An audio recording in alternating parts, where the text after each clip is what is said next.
नमो Narayan friends.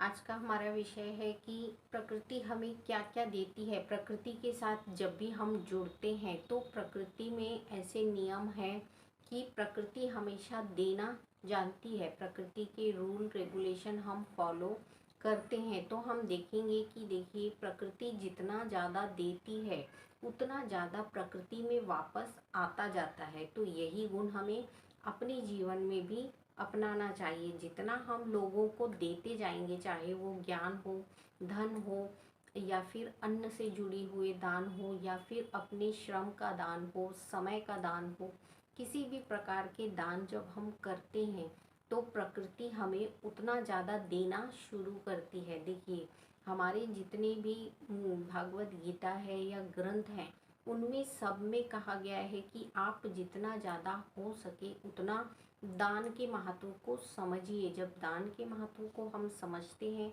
तो हमें पता चलता है कि प्रकृति के जो नियम हैं कि जितना ज़्यादा हम दूसरों को देना शुरू करते हैं, प्रकृति उससे डबल हमें रिटर्न करना शुरू करती है। जब इन नियमों को हम फॉलो करते हैं तो आपको स्वयं पता चलने लगता है कि आपकी लाइफ में क्या क्या चेंजेस आ रहे हैं। जब तक हम इन प्रक्रियाओं को करते नहीं हैं तो हमें पता नहीं लगता कि किस तरीके से हमें हमारी लाइफ करना चाहिए। तो हमने बहुत पहले ये इस बात को एक्सेप्ट किया है। जैसे प्रकृति जो है, हमारे सारे नियम यानी हमारे रहन सहन की जितनी भी हम आदतों को डालते हैं उन पर अपना वॉच रखती है। यानी आप दिन भर में क्या कर रहे हैं, आपके विचार किस तरीके के हैं, आपका रहन सहन किस प्रकार का है, आपका बोल व्यवहार किस प्रकार का है।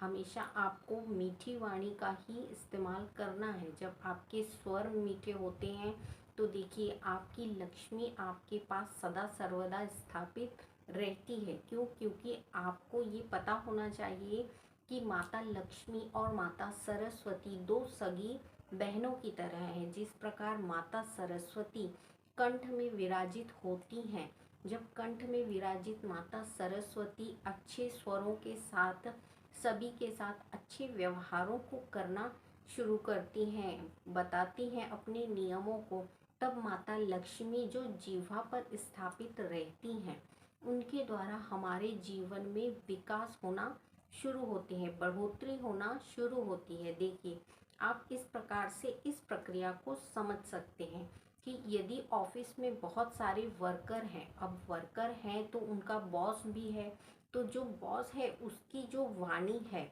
वो अपने सभी वर्करों के लिए बहुत ही कटु हो जाती है। क्यों हो जाती है?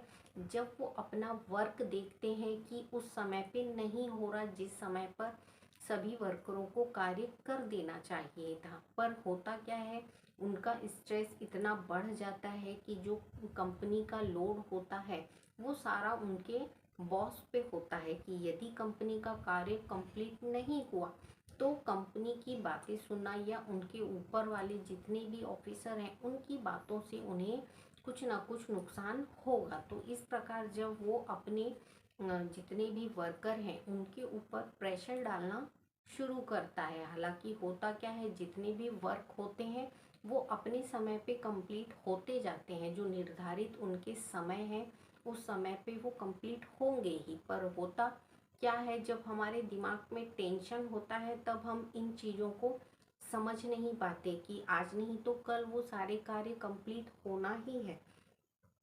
प्रेशर और टेंशन में जो मनुष्य इतना टेंशन लेने लगता है कि इसको अब आज ही कर लेना चाहिए या अभी हो जाना चाहिए, तो इन प्रक्रियाओं को ध्यान में रखना चाहिए कि जो कार्य हैं वो सही समय पे होना शुरू होंगे जब हम अपने मन को और बॉडी को नियंत्रित करना शुरू करेंगे। यदि आपका मन और बॉडी आपके कंट्रोल में नहीं रहती है तो ये फ्रस्ट्रेशन जो होती है या भड़ास होती है ये बाहरी व्यक्तियों में निकलना शुरू हो जाती है। तो इस प्रक्रिया में होता क्या है, जब वर्कर लोगों पे प्रेशर पड़ता है बॉस का कि आज ही ये कार्य होना चाहिए, अब वर्कर की जितनी क्षमता है उतना तो वो कर देगा, पर उसके उपरांत वो भी दी एंड करके चले जाते हैं। क्यों? क्योंकि समय हो चुका है, ऑफिस छूट गया है, और अब नेक्स्ट डे जब वर्क शुरू होगा तो फिर से उन्हें वही कार्य शुरू करना है। पर जो बॉस होता है वो दिन भर में अपने दिमाग में इतना प्रेशर डाल देता है कि उसकी बॉडी जो होती है वो असंतुलित हो जाती है। अब अपने मन को और अपनी बॉडी को किस प्रकार से कंट्रोल रखना है ये हमें आना चाहिए। जब भी हम शांत मन से अपने कार्यों को करना शुरू करते हैं तो हमारा मानसिक और शारीरिक संतुलन जो है वो बना रहता है। कोई भी कार्य यदि हमारे सामने आया है तो उसका पूरा होना निश्चित है, पर उसके लिए कुछ समय लगता है, जिसके लिए हमें अपने दिल और दिमाग को थोड़ा सा समझाना होता है, थोड़ा सा सब्र करना होता है। जब हम सब्र के साथ काम लेना शुरू करते हैं तो हमारे सारे कार्य जो हैं वो बनते जाते हैं। अब होता क्या है, जो जो भी व्यक्ति गुस्सा कर रहा है या जिसके दिमाग पे गुस्सा है उसका जो माइंड है वो भी डिस्टर्ब होने लगता है, साथ में वो अपना ही नुकसान करता जाता है। क्योंकि वर्कर तो जितना टाइम वर्क करना है उतना टाइम वो वर्क करेंगे और चले जाएंगे।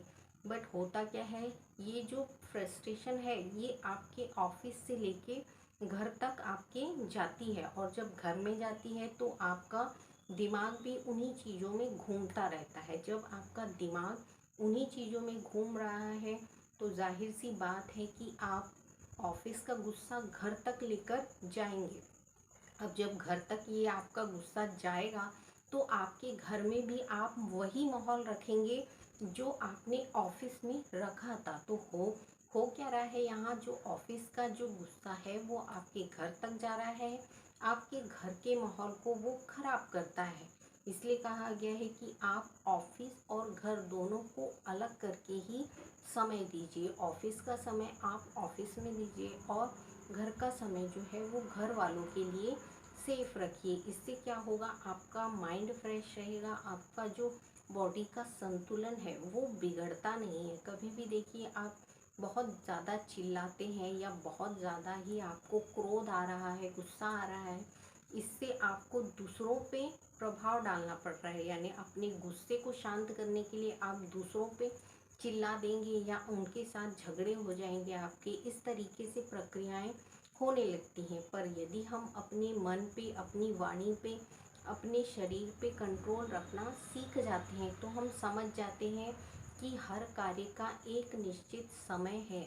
जब हम समय अपने आप आता है तो इन कार्यों को कंप्लीट होना ही पड़ता है। इन चीज़ों को जब हम धीरे धीरे समझने लगते हैं तो आप स्वयं देखेंगे कि हमारे सारे कार्य समय पे होना शुरू होते। पर मनुष्य का क्या प्रक्रिया होती है, उनका दिमागी टेंशन जो होता है वो बहुत ही जल्दी बढ़ने लगता है।